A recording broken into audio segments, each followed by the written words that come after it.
성도 여러분, 본문 말씀이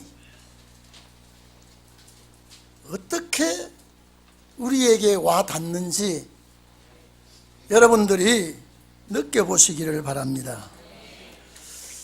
오늘 예수님께서 제자들에게 하신 말씀을 보면 제자들이 먼저 한 것 같아요. 이 말씀을 넉 달이 지나야 추수할 때가 이르렀다고 너희들이 하지 않았느냐, 이렇게 예수님을 말씀하시면서 이 사마리아 들녘에, 수가라고 하는 사마리아 지역에, 수가라고 하는 이 들판에 밀과 보리 추수 때가 4개월쯤 지나면 추수할 때가 될 것 같습니다 라고 하셨는데, 예수님께서는 4개월까지 기다릴 수가 없는 말씀을 하십니다. 당장 추수기가 급하다는 말씀을 하십니다. 여러분, 저도 농촌 출신 농부의 아들이었기 때문에 보리 타작도 해봤고 밀 타작도 해봤고 콩 타작도 해봤지만은 직접 하지 않고 옆에서 거들어보는 일을 해봤습니다. 여러분, 추수 때는 얼마나 바쁜지 모릅니다. 시간이 모자랍니다. 질질 끌 수도 없습니다. 그래서 농부는 추수 때를 잘 맞춰서 그 때를 놓치지 말아야 합니다. 추수 때는 일손이 모자라서요, 만약에 손님이 왔어도 추수 때는 손님도 일을 도와야 됩니다. 이게 추수 때입니다.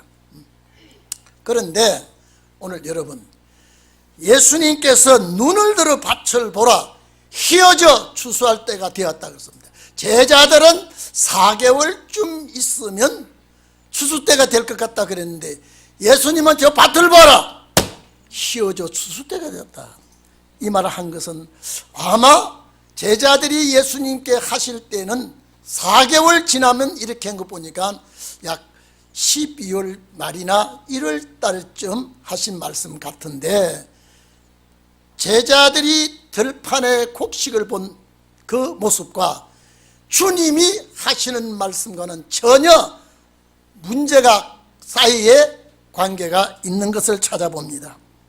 여러분, 이 배경은요, 예수님께서 이 말씀하신 배경은 사마리아 지방의 수가성 들녘에 곡식밭을 놓고 제자들은 했지만은 예수님께서는 세상 끝에 인간의 추수 때를 말한 겁니다.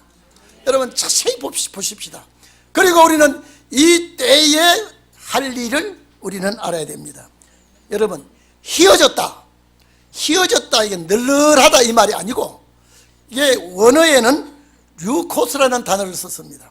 다른 곳에는 하얗다, 환하다, 광채난다는 뜻인데 여기는 그저 희어졌다, 이렇게 곡식이 너무나 무르익어 곡식밭을 가리켜서 예수님은 희어졌다 이렇게 말하고 있습니다. 이거는 빨리 추수 때가 왔다는 소리입니다. 늦어지면, 여러분, 추수할 때가 늦으면요, 이 곡식도 아주 그 1등품 상품이 되지 못합니다. 때를 놓치고 나면은 또, 그리고 곡식이 땅바닥으로 다 쏟아집니다. 그래서 그러지 않기 위해서는 정한 때에 추수를 해야 되는데, 수가 들녘에 곡식밭을 놓고 하시는 제자들과 예수님이 하시는 말씀은 그 사이가 틈이 있습니다. 오늘 여러분, 이 말씀이 우리에게 와 닿기를 바랍니다. 이 말씀이 나에게 꼭 필요한 말씀이 되기를 바랍니다. 오늘 여러분, 곡식이 희어져서 추수 때가 꽉 되었다 이럽니다. 이거는, 추수는 예수님 당시에 수가성 들녘에 곡식 놓고 했지만은 예수님은 인종 가을에 세상 끝날에 추수 때를 보고 예언을 한 겁니다. 이 말씀이 우리 마음에 꼭 와닿기를 바랍니다. 마태복음 9장 37절 8절을 보면 제자들에게 예수님이 이릅니다. 추수하는 주인에게 가라. 추수할 것은 너무나 많지만은 추수할 일꾼이 모자라니까 추수할 주인에게 가서 추수할 일꾼을 보내어 주소서라고 해라 그랬습니다. 여러분, 오늘 여기 잘 들어보십시다. 예수님께서 하시는 말씀, 심는 일꾼이 있고 거두는 일꾼을 놓고 예수님이 말씀하십니다. 오늘 우리가 실제 농사를 지면요, 심고 가꾸고 추수하는 농부는 같이 합니다. 우리 아버지가 씨앗을 뿌리고 가꾸고 우리 아버지가 추수를 하고 그 추수하는 곡식으로 식량을 만들고 우리 농촌에 그렇게 하고 있습니다. 그런데 오늘 예수님께서는 심는 자가 따로 있고 거두는 자가 따로 있다고 했습니다. 만약에 두 가지 일꾼이라면 여러분은 거두는 일꾼이 되기를 바랍니다. 이게 우리가 두 시대를 주님이 말씀해 주신 거 어떻게 고마운지.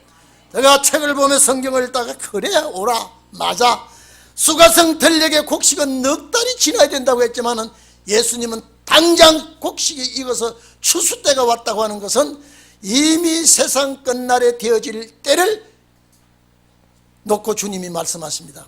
항상 말씀하시죠. 신의 말씀은 과거, 현재, 미래가 없습니다. 그때 놓고 하신 말씀이지만은 오늘 인종 가을에 추수 때가 올 때에 거두는 자들의 사명이 어떻는지를 오늘 본문에서 알게 되었습니다. 오늘 예수님께서 제자들 앞에 이 말씀합니다. 눈을 들어 밭을 봐라. 제자들이 보니까 제자들은 넉 달 후에, 예수님은 희어적 추수 때가 꽉 되었다. 그런데 너무 때가 급하니까 36절 하반절에는 거두는 자들에게 이미 삭도 주고 영생에 이르는 열매를 모은다. 여러분, 영생에 이르는 열매를 모은다 그랬습니다. 영생에 이르는 열매. 여러분, 우리 그런 역사가 있기를 바랍니다. 오늘 성가대가 우리 주님 오심에 대해서 찬양을 할 때요, 제 마음이 찡합니다. 우리 소원 다 하나 같지 않습니까? 우리 마음은 정말로 그래 맞습니다. 그렇습니다. 내가 이 세상에 와서 참 아둥바둥 산다고 발버둥 치지만은 이제는 예수를 알았고 시대를 알았고 두 시대를 알았고 오실 주님을 내가 정말로 기다립니다. 오시옵소서. 내가 주님을 기다릴 때에 주님 나를 맞이해 주시옵소서. 오늘 여러분, 너무나 주님의 하시는 말씀 수가성 들녘과는 맞질 않습니다. 이미 삭도 받았다 그랬습니다. 이거는 사명이에요. 사명이에요. 오늘 우리가 이 추수꾼의 사명을 받은 줄 압니다. 영생에 이르는 열매를 거두어야 할 줄로 압니다. 오늘 자리에 계신 여러분, 추수할 때가 너무 급하고 추수할 시기가 너무 당도해서 이미 삭을 받았다라고 한 말은 일꾼, 영생의 열매를 모으는 일할 사명을 받았단 말입니다. 오늘 이 자리에 계신 여러분, 우리는 신경을 써야 합니다. 정말로 우리는 내 자신을 가만히 두고 보십시오.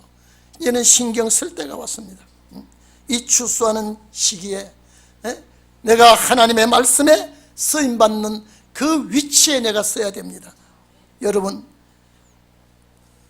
그런데 예수님이 하시는 말씀은 왜 이 추수하는 자가 심은 자와 다르다 이 말이에요. 절대 농촌에 이렇지 않습니다. 심는 자가 거둡니다. 혹시 사고로 농사를 짓다가 돌아가시는 분이 있지만은 그거는 가끔 있지, 예수님의 말씀하시는 것은 반드시 두 가지 종류를 말하고 있습니다. 두 가지 사명을 말하고 있습니다.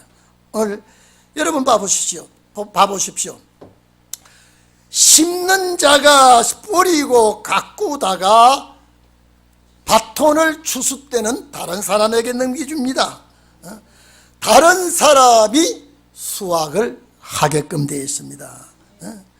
원래 농촌의 농부가 땅을 갈고 심고 가꾸고 거두는 것이 농부의 일인데, 예수님의 말씀은 전혀 다릅니다.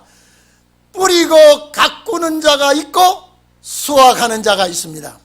오늘 이 자리에 계신 여러분, 우리 성가대원들 여러분, 여기 앉아서 말씀을 듣는 여러분, 전자는 뿌리는 자고 후자는 거두는 자입니다. 이 사명을 뚜렷하게 말씀하고 있습니다. 여러분은 반드시 후자인 줄로 믿습니다. 반드시. 여러분, 그런데 이상하게 뿌리는 자가 없어졌는데 언제 와서 또 뿌리는 자와 거두는 자가 함께 즐거워합니까? 네? 오늘 본문에 보면 여러분, 뿌리는 역사는 마가 다락방 역사입니다. 이른비 역사입니다. 마가 다락방 성령이 사도들에게, 제자들에게, 120문도에게 성령이 임하고 나니 이 복음의 씨가 은혜 시대에 뿌려지기 시작합니다. 인간의 묵은 마음밭을 갈아엎고 이제는 돌을 제하고 옥토를 만들어서 십자가의 복음을 뿌리고 오늘날 2000년 동안 성장해 왔습니다. 그리고 이분들이 이날까지 살지 못하고 다 돌아갔습니다. 많이 심고 많이 가꾸고 열심히 가꾸었는데 오늘 이분들이 갓뿌렸습니다. 이제 이분들이 갖고 놓고 열매를 열고 이렇게 했는데 수확은 다른 사람이 옵니다. 오늘 여러분, 2000년 동안 마가 다락방에 성령 임한 그 성령이 유다와 사마리아 다까지 복음 역사가 갔습니다. 안 들어간 곳이 거의 없을 정도로 이제 복음 역사가 들어갔습니다. 이게 1차 역사입니다. 이게 1차 역사입니다. 오늘 고린도전서 3장 6절에 보면요, 사도 바울이 이런 말을 했습니다. 바울은 나는 심었고, 복음을 심었다는 거죠. 나는 심었고 아볼로는 물을 주었고, 그렇지만은 자라나게 하시는 이는 하나님이시다. 하나님이시다. 오늘 여러분, 사도 바울은 여러분 사도행전 우리 앞부분은 베드로 행전이라고 해도 괜찮습니다. 뒷부분은 바울 행전이라도 괜찮습니다. 사도 바울이 소아시아, 길리기아 여러분 유럽까지 다니면서 1차, 2차, 3차, 4차 복음의 씨를 많이 뿌렸습니다. 많이 뿌리고 그의 후예들이 가꾸고 얼마나 많이 했는지 모릅니다. 그런데 여러분, 참 놀라운 것은 37절에 보면 이렇게 열심히 심은 자가 있는데 다른 자가 거둔다 그랬습니다. 오늘 다른 자는 바로 이 자리에 앉아있는 여러분입니다. 얼마나 감사합니까? 사명을 뚜렷하게 나눠줬습니다. 예수님이 이런 말씀했죠. 밭에 곡식이 심어졌는데 밤에 이 사탄이 가라지를 심었습니다. 가라지를 심었는데 아이 자라났는데 보니까 가라지가 더 잘 자라요. 농부가 걱정을 합니다. 아, 저 곡식밭에 가라지가 심어졌다고. 일꾼들이 내가 가서 뽑겠습니다 그랬더니 주님이 가만두어라. 추수 때까지 가만두어라. 혹시 네가 뽑다가 곡식이 다치지만 안 돼. 너는 추수하는 전문가가 아니기 때문에 나중에 추수꾼을 보낼 때에 곡식은 단으로 따로 묶고 가라지는 뽑아서 풀무불에 던져넣어 버릴 것이다. 여러분, 예수님은 말씀하시는 내용이 전부 두 가지 종류의 두 가지 사명을요. 그런데 오늘 이 말씀을 여러분 정말로 내 마음에 심어두십시오. 심어두십시오. 심은 자가 있는데 내가 심지 않고 내가 가꾸지 않은 그 곡식을 내가 거두는 것이 신혼의 때라 이 말이에요. 얼마나 신혼의 때는 짧은 시간인지 모릅니다. 얼마나 신혼의 때는 바쁜지 모릅니다. 오늘 이 자리에 계신 우리 성도 여러분요, 심고 가꾸고 노력했는데 거두는 자는 다른 사람입니다. 예? 거둔 자는 다른 사람입니다. 오늘 여기 영생에 이르는 열매를, 참 이게 여러분요, 이 추수하는 일꾼은 영생에 이르는 열매를 모은다 그랬습니다. 예? 영생에 이르는 열매를 모으는 이 추수 때에 우리의 할 일이 얼마나 중요합니까? 그래서 은혜시대 종들은 많이 심고 많이 가꾸는 데 애를 많이 썼습니다. 신혼의 종들은 그들이 가꾸는 곡식밭에 우리가 들어갑니다. 뿌리는 일꾼들이 노력하는 그 밭에 거두러 들어갑니다. 노력하지 아니한 그 밭에 추수꾼이 들어가게 됩니다. 그래서 쉽게 말하면 은혜시대의 종들은 노력하였고 신혼의 종들은 노력한 데 동참을 하게 됩니다. 이 두 시대의 역사 아닙니까? 노력한 데 참여하게 됩니다. 그런데 이상하게 마지막 때 뿌리는 자가 거두는 자가 한배 또 모입니다. 예? 이게 심판대입니다. 이게 심판대입니다. 뿌리는 자와 거두는 자가 함께 모여요. 이게 성경 좀 보십시다. 예? 우리 37절에 한 사람이 심고, 한 사람이라는 건 한 시대를 놓고 하는 말입니다. 한 사람이 심고, 이 말은 은혜 시대에 심고 다른 사람이 거둔다 하는 말이 옳도다. 다른 사람이 거둔다는 환난 날을 앞에 놓고 신혼의 종들이 거둔다고 하는 말이 옳도다 이 말입니다. 이게 수가성 들려가고는 다르죠. 그것을 가지고 예언을 하는 주님의 말씀입니다. 그런데 예수님께서 너희에게 노력하지 아니한 것을 거두려 보내었노니, 여러분 노력하지 아니하는데 거두려 보냈다 이 말은요, 뿌리는 자 다르고 거두는 자가 다르다는 거예요. 오늘 여러분 우리의 사명이 나타났죠. 우리의 사명이 성경 본문에 일러주고 있습니다. 그래서 너희는 이 말은 뭡니까? 뿌린 자가 아닙니다. 너희는 자, 그들의 노력한 것에 은혜 시대에 죽음을 각오하고 순교를 당하면서 노력한 일에 어떻게 해요? 참여하는 자가 되었다. 오늘 여러분 정말로 이 말씀이 이제 이 시대에 적중이 될 겁니다. 이 말씀이 우리에게 이루어질 줄로 믿습니다. 여러분 설교를 아무리 제가 어떤 때는 다른 설교를 한번 들어보고 우리 목사님한테 들어보면요, 두 시대를 쫙 나누잖아요. 그러니까 두루뭉실하게 섞어 놓으니 내가 질문해 봅니다. 이 말을 어떻게 이렇게 같이 묶어 놓냐면, 자꾸 따지지 마. 따지면 골치 아파요. 여러분 따지면 시원해야 되는데, 따지면 확신이 와야 되는데 골치 아프단 말은 뭡니까? 나눠줄 수 없다는 소리거든요. 오늘 이 자리에 계신 우리 성도님들, 뿌리는 자가 누구며 거두는 자가 누구냐는 것이 예수님께서 분별을 해놨습니다. 나누어 놓았습니다. 오늘 여러분 여기에 여러분 다시 36절 보십시오. 거두는 자가 이미 삭도 받았다 이랬습니다. 사명 받았죠? 여러분 사명 받았습니다. 영생에 이르는 열매를 모으는데 들어가야 된다 이 말이에요. 무슨 열매를요? 세상의 영생에 이르는 열매가 신원의 날이 옵니다. 제가 한 번 읽고 두 번 읽고 자꾸만 읽고 싶네. 이 말씀이 나를 사로잡고, 제가 어제 저녁에 예배를 드리면서 우리 집사람이 아마 이름을 대가면서 기도하면서, 아이고 뭐 개인 기도하면서 해야지 왜 가정 예배 드리면서 내가 속으로 그러면서요. 그 내용 집사람이 우리 사자 목사님이 내일 설교할 때 두 시대 사명을 꽉 붙들고 두 시대 사명을 놓치지 말고 역사를 다 함께 해 주시옵소서 할 때 제가 주여 아멘 들었었죠. 우리 성도들 한 사람이라도 이 말씀이 꼭 마음에 새겨서, 우리 집사람은 은혜를 참 잘 받아요. 은혜를 받으면서 아멘 아멘 하면서 기도할 때 대표 기도를 시켰더니 또 아주 그렇게 성도들에게 할 때 제가 이거는 당신 혼자 할 때 아직 뭐 안 해도 되는데 싶어도, 내일 우리 성도들이 두 시대 사명을 확 마음에 받아 새기게 해 주시옵소서. 우리 집 사람이 내가 할 기도를 다 하고 그래. 나는 이하 동문으로 끝난단 말이에요. 하나님 아버지여, 이 말씀이 두 시대 역사입니까?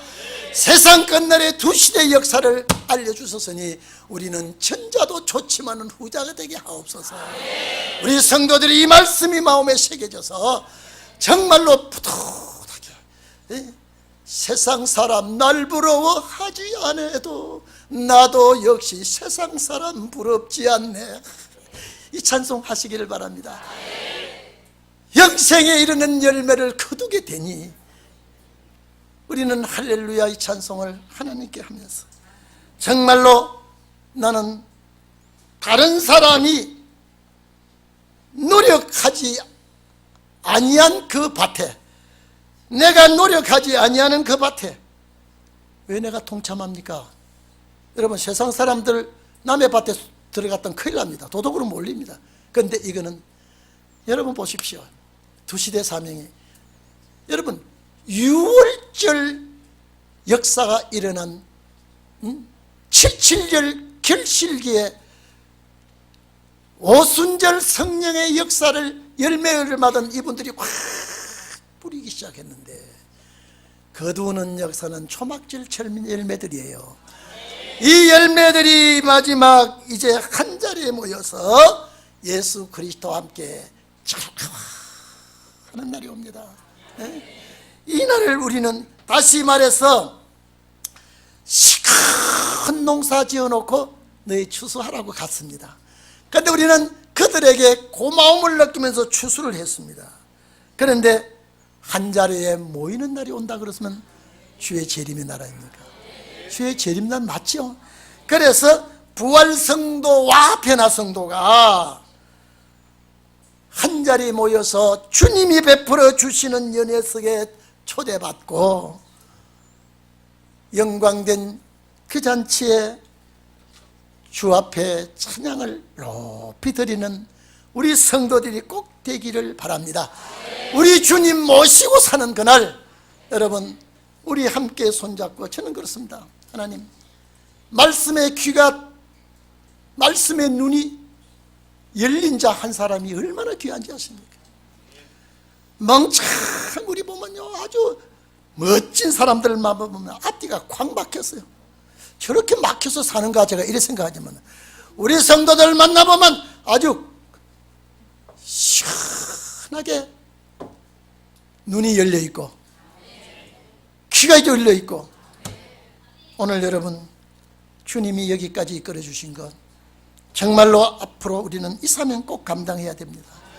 이 사명 감당하고 이 사명 끝까지 마치고, 사도와 선지자들이 복음의 씨를 뿌리느라고 고생한 그분들과 함께 만나서 추수하는 일꾼과 뿌려놓은 일꾼들, 다시 말해서 은혜 시대의 부활성도와 신운의 날의 변화성도가 주님 한 자리에 초대하는 날, 여기 보십시오. 노력한 것에 참여하고 한 자리에 모여서 이런 축복이 우리에게 이루어진다고 하는 것은 영적 추수하는 일꾼은 우리가 아닙니까? 여러분이 아닙니까? 이 사명은 내가 달라고 해서 준 것이 아니라 아버지가 주셨으니까 이미 우리는 이 사명에 매진을 하기를 바랍니다. 오늘 내가 두 시대 사명 확실합니까? 내가 뿌린 밭이 아니요 거두는 밭에 가는 줄 확실합니까? 앞으로 우리는 이 사명 가지고 세상이 나를 속여도, 여러분 나를 인정하지 않아도, 나를 알아주지 않아도, 내가 낮에는 낮 걱정을 하고 밤에는 밤 걱정을 한다 해도 이 사명 가진 자는 내일의 소망을 가지고 승리하시기를 축원합니다. 기도하겠습니다.